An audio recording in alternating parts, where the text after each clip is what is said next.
Hello, what's up, and what's happening? Welcome back for yet another Miles Zucker's 24/7 production. And today we got the Pro Bowl. So my man Swagger, what up, Swagger? He was like, "Hey man, the Pro Bowl is on Sunday. You should do like a Pro Bowl video." So I was like, "Man, I got that at like 1 o'clock in the morning my time." I live in sunny California. I mean, it's cold right now, but it's still sunny California. So I got that like 1 o'clock, and me and wifey were chilling at the time. So I can't just be like, "All right, wife, I gotta go make this video right now when it's our time." You know what I mean? But anyways, man, so I stayed up till like 4 o'clock in the morning getting the footage, and then I edited it earlier this morning. So it should be out, you know, Monday afternoon, late afternoon, early evening, possibly no later than that. But anyways, man, this is the Pro Bowl. The AFC team, they got the likes of Tony Gonzalez, Peyton Manning, Carson Palmer, he's a starting quarterback. Chad Johnson, he's a starting receiver. You also got the big boss, Randy Moss. Look at LaDainian Tomlinson. So the AFC team is stacked. I picked the NFC team just thinking I was going to have T.O.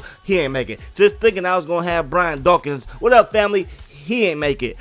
Sean Taylor, he actually got to the Super Bowl. I had to sim the season to get here, and the Broncos took on the Skins in the Super Bowl. So my man Sean Taylor got to play in the Super Bowl, RIP, but they didn't win. The Broncos did. But I thought I was going to get to play with him, get to play with T.O., but no, that's not the case. But we do have Reggie Bush, the starting running back for the NFC, and when I simulated the season, he was the all-time leading rusher for a season. He broke Eric Dickerson's record. He had close to like 2,200 yards rushing. It was something ridiculous like that. I was like, get out of here. But that just shows the type of potential that he had according to Madden, man. But I want to take this time out to talk some football. For those that care, I'm representing the NFC, taking on the AFC. And again, at quarterback for us, we have Jake Delhomme. Receiver, we got Torrey Holt. We also got Isaac Bruce, Larry Fitzgerald, Donald Driver, Santana Moss from the U, and stuff like that. But anyways, man, football season coming to an end. But don't worry, man. I believe.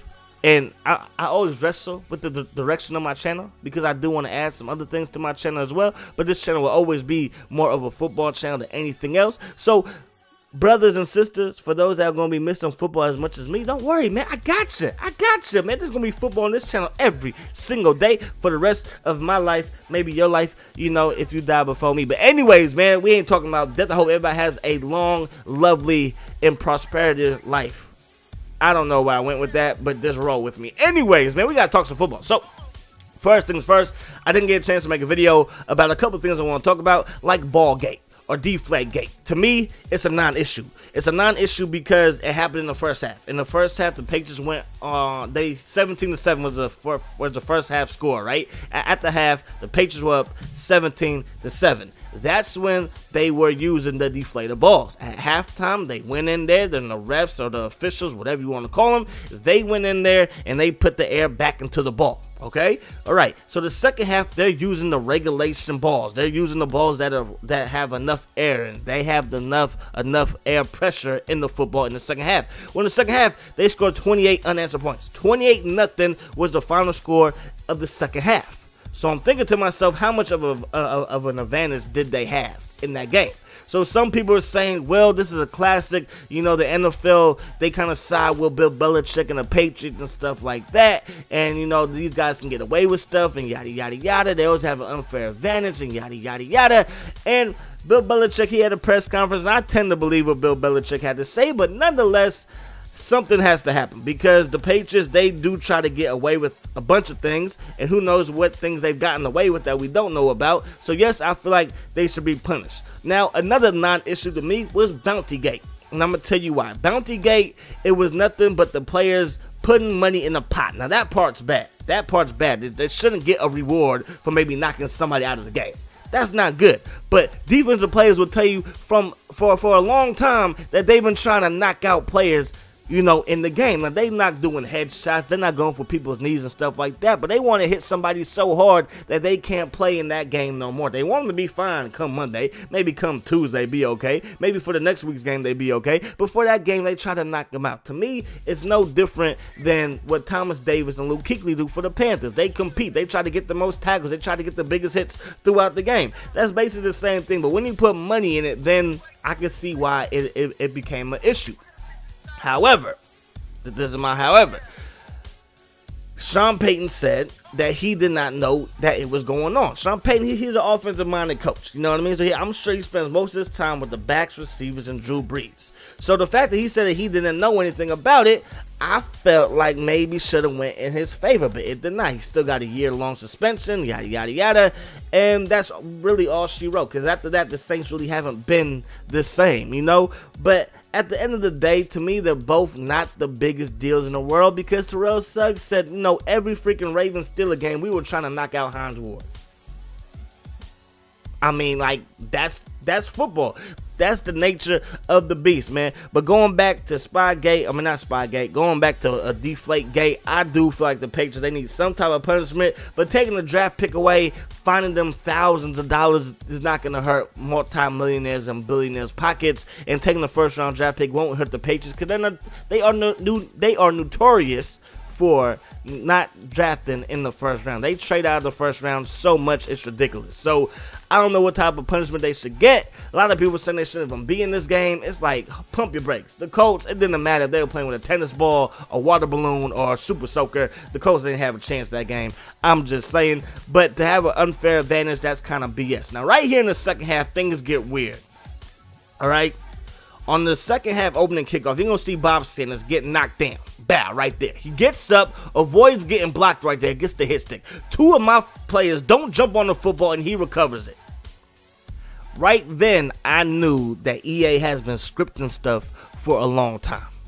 For a long, long time, as they find the big boss, Randy Moss, in the end zone, man. So, that was that, and I don't really care for the Patriots. I don't hate on the Patriots. I actually think the Patriots are one of the best teams, one of the best dynasties of all time. They kept it going for a lot longer than other dynasties have kept it going. But of course, Tom Brady, he started his career a lot, sooner than other quarterbacks did as far as dynasties are concerned, because he won his first Super Bowl his second year. You know what I mean? So with Russell Wilson and the Seahawks, they have a chance to become a great dynasty as well. And this is going to be a fantastic Super Bowl, and I can't wait to see it. Now, for those that care, the only two players that played in yesterday's Pro Bowl that are in this game right here are Darren Sproles and Devin Hester, the return man. Now, of course, Tom Brady, he got voted in, and Peyton Manning, they both got voted in, but they did not play. Right, now moving on to some more football stories. Josh Gordon. I don't know what's wrong with that brother. I really don't. Yeah, I mean, here's the thing. When you have issues and you have to enter the supplemental draft, that's one thing, right? That's one thing. A lot of people go to college and they mess up big time. A lot of people go to college and they don't go to college to go to college. They go to play football or basketball, yada, yada, yada. Maybe they go to party. I don't really know. But a lot of people, they don't go to get that higher education, right? And that's their choice. That's their prerogative. Do what you feel like doing.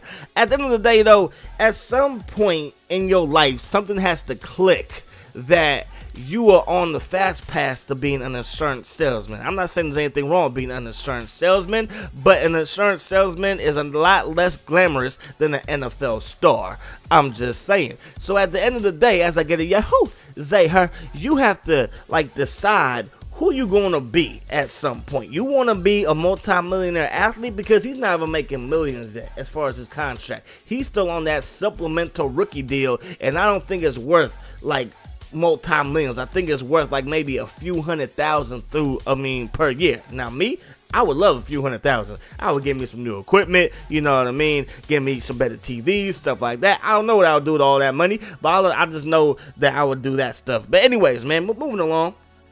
It's like at Baylor, he got arrested. He failed 3 drug tests at Baylor. Then failed drug tests as he came into the league. You know what I mean? He hasn't played a full season in the NFL, because each year he's been suspended coming into the league.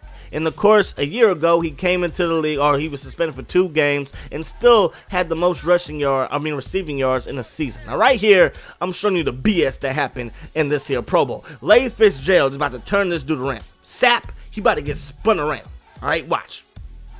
You see all right there, right? Double move is a post corner. Post corner, a corner post, an out and up, whatever you want to call it, right? We got this dude turned the other way. But EA Logic has this dude turn into D on primetime centers. As he turns around, electric slides. Watch his foot. Watch the slide, man. And then he tips it away. I'm like, I'm done. I'm done. But anyways, man, I hope Josh Gordon turns it around because he is a fantastic talent. But a lot of times your talent can't keep you, or your talent can take you places that your character can't keep you. So the fact that he was getting drunk or whatever it is, he should know what's in his little, you know, you can't mess up any more clause, basically. And now he can get a freaking year-long suspension for getting drunk. Now, some people will say, hey, it's not a big deal, man. Maybe some people out there saying, hey, I smoke weed all the time, so it's not a big deal. Maybe people say, hey, I drink all the time and I'm fine, yada, yada. I understand that. I understand that some people think that weed should be legalized. I get that. However, he broke a rule. All right, the NFL has it where you can't do that. You know what I mean? And that's one thing that I think people fail to realize, that when you work for somebody or for a corporation, they can have their own rules. And if you don't follow their rules, then you can get fired. You can, you know, get penalized and stuff like that. So I hope Josh Gordon, he gets it turned around. I think his career in Cleveland is done. I don't know what the heck is going on in Cleveland. You get rid of Trent Richardson after, what, a year and a half? Now, that might turn out to be a good move, but still, that was your, like, 3rd overall pick back then. You picked Johnny Manziel. You don't really want him. You already got rid of Brandon Wheaton. I mean, y'all had like what, 15 star, or no, like 22 starting quarterbacks since 2000. Like, that's sad, man. Sadder than the outcome of this game. But that's gonna do it. Hope you guys enjoyed the video. As always, I enjoyed bringing it to you. I hope that the rest of your day is the best of your day, and I'm gonna see y'all later. Peace. Hot sauce.